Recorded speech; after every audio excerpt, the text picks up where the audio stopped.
जय हिंद प्यारे साथियों। पीएनएसटी और एनएमजीके की क्लास में आप सभी साथियों का स्वागत है। अभी तक चैनल को सब्सक्राइब नहीं किया है तो सब्सक्राइब जरूर कर लीजिएगा, बेल आइकन को प्रेस कर दे ताकि आने वाले सभी लेटेस्ट वीडियो आप लोगों को सबसे पहले मिले। तो गाइस, इस वीडियो में हम देखने वाले हैं स्टैटिक जीके का जो पार्ट है आप लोगों का। ओके, भारत से रिलेटेड सारा का सारा स्टैटिक जीके आप लोगों को यहाँ पे करवाया जा रहा है, जो कि पीएनएसटी एग्जाम की दृष्टि से आप लोगों के लिए महत्वपूर्ण होगा।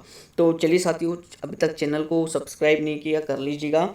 स्टार्ट करते हैं हम लोग। तो देखिए यहाँ पे पहला क्वेश्चन है, इंकलाब जिंदाबाद का नारा किसने दिया था? तो प्यारे साथियों, ये आप लोगों का भगत सिंह ने दिया था। किसने? इंकलाब जिंदाबाद का नारा भगत सिंह ने दिया था। आर्य समाज की स्थापना किसने की थी? वेरी सारे के सारे देखिए यहाँ पे एग्ज़ाम में पूछे गए क्वेश्चन है, मोस्ट आईएमपी क्वेश्चन है। ओके, तो आप लोग इनको ध्यान से सुनिएगा।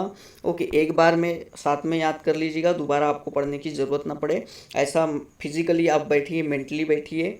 ओके, चलिए दोनों तौर पे बैठिए, आप लोग दिमाग खुला रखिए। आर्य समाज की स्थापना स्वामी दयानंद सरस्वती ने किया था। तो आप इस प्रकार से याद रख सकते हो, आर्य जो है वो दयावान होते हैं। आर्य कैसे होते हैं? दयावान होते हैं। तो स्वामी दयानंद सरस्वती, ठीक है।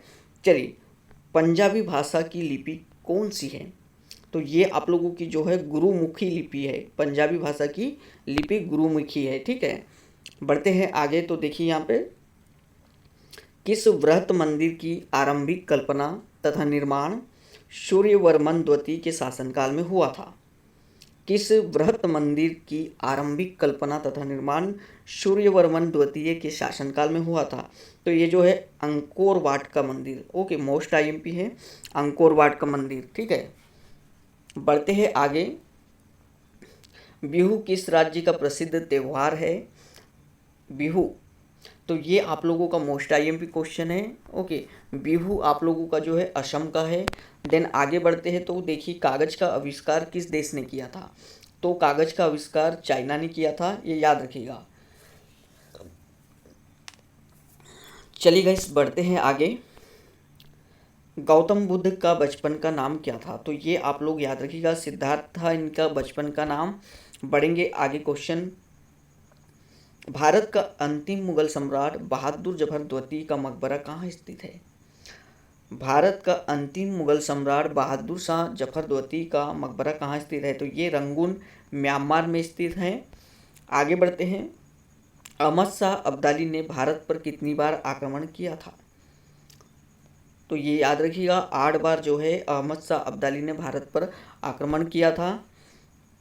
जलियांवाला बाग हत्याकांड कब हुआ था? तो ये 1919 में हुआ था। ओके, बढ़ते हैं आगे।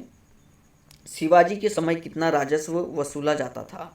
शिवाजी के समय राजस्व कितना वसूला जा रहा था? तो भू राजस्व का जो 33% वसूला जा रहा था शिवाजी के समय, ठीक है। चलिए आगे देखते हैं। आगरा की जामा मस्जिद का निर्माण किसने कराया था? आगरा की जामा मस्जिद का निर्माण किसने करवाया था? तो ये थी जहाँ आरा बेगम। ओके, जहाँ आरा बेगम ने आगरा की जामा मस्जिद का निर्माण करवाया था। किस सिख गुरु ने फारसी भाषा में जफरनामा लिखा? तो ये गुरु गोविंद थे लिखने वाले जफरनामा, ठीक है। कैसी? फारसी भाषा में इन्होंने लिखा था जफरनामा, ठीक है। गुरु नानक का जीवन परिचय किस सिख गुरु ने लिखा? गुरु नानक का जीवन परिचय किस सिख गुरु ने लिखा? तो ये हो जाएगा गुरु अर्जुन देव ने लिखा है। चलिए नेक्स्ट देखते हैं। औरंगजेब के शासनकाल में बंगाल का नवाब कौन था? औरंगजेब के शासनकाल में बंगाल का नवाब मुर्शिद कुली खान था। कौन? मुर्शिद कुली खान। ओके, नाम याद रखिएगा, मुर्शिद कुली खान था। आगे बढ़ते हैं। तो शिवाजी की मृत्यु कब हुई थी?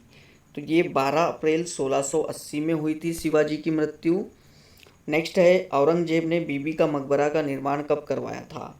तो औरंगजेब ने बीबी के मकबरा का निर्माण 1679 में करवाया था, 1679 में। नेक्स्ट है, सामूगढ़ का युद्ध कब हुआ था? 1658 में हुआ था आप लोगों का सामूगढ़ का युद्ध, याद रखिएगा। अभी देखते हैं, हैदर अली मैसूर के शासक कब बना था? तो हैदर अली मैसूर का शासक कब? 1761 में बना था, 1761 में बना था। मोस्ट आईएमपी 1939 में कांग्रेस छोड़ने के बाद सुभाष चंद्र बोस ने किस दल की स्थापना की थी? तो ये की थी फॉरवर्ड ब्लॉक की। ओके, फॉरवर्ड ब्लॉक नाम याद रखिएगा। 1939 में कांग्रेस छोड़ने के बाद सुभाष चंद्र बोस ने इस दल की स्थापना की थी। माधवराव नारायण पेशवा कब बने? अगला क्वेश्चन क्या है, माधवराव नारायण पेशवा कब बने? तो 1761 में, याद रखिए। बढ़ते हैं आगे। तो देखिए यहाँ पे आगे आप लोगों का, गुरु गोविंद सिंह ने खालसा पंथ की नींव कब डाली? गुरु गोविंद सिंह ने खालसा पंथ की नींव 1699 ईस्वी में डाली। याद रखिए आप लोग, करंट अफेयर के क्वेश्चन आप लोगों को करवाने के हैं। और ठीक है, किस गुरु ने विद्रोही मुगल राजकुमार की सहायता धन व मन से की थी? किस गुरु ने विद्रोही मुगल राजकुमार की सहायता धन व मन से की थी? तो गुरु अर्जुन देव थे ऐसा करने वाले। बढ़ते हैं आगे। सैयद बंधुओं का पतन किसके समय में हुआ? सैयद बंधुओं का पतन किसके समय में हुआ? तो मोहम्मद शाह के समय में हुआ, याद रखिएगा। आगे बढ़ेंगे। फर्रुखसियर किसके सहयोग से मुगल बादशाह बना? फर्रुखसियर किसके सहयोग से मुगल बादशाह बना? तो ये सैयद बंधु के सहयोग से बना था। आगे देखते हैं इंपॉर्टेंट, भारत पर आक्रमण करने वाले किस ईरानी शासक को ईरान का नेपोलियन कहा जाता है? भारत पर आक्रमण करने वाले किस ईरानी शासक को ईरान का नेपोलियन कहा जाता है? तो ये आप लोगों का है नादिर शाह। नादिर शाह है। आगे देखते हैं, किस राज्य के शासक नवाब वजीर कहलाते थे? तो ये अवध के शासक नवाब वजीर कहलाते थे। चलिए नेक्स्ट है, आदि ग्रंथ का समायोजन किसने किया था? तो गुरु अर्जुन देव ने किए थे। आदि ग्रंथ का समायोजन गुरु अर्जुन देव ने किए थे, ये याद रखिएगा आप लोग। चलिए, तो गाइस यह थे आप लोगों के जो इम्पोर्टेंट क्वेश्चन थे। ओके, फिर नेक्स्ट वीडियो में मिलते हैं आप लोगों के साथ बहुत ही मोस्ट इंपॉर्टेंट जी के क्वेश्चन लेके। अभी तक चैनल को सब्सक्राइब नहीं किया है तो सब्सक्राइब जरूर कर दीजिएगा, बेल आइकन को प्रेस कर दे ताकि आने वाले सभी लेटेस्ट वीडियो आप लोगों को सबसे पहले मिले। थैंक यू साथियों।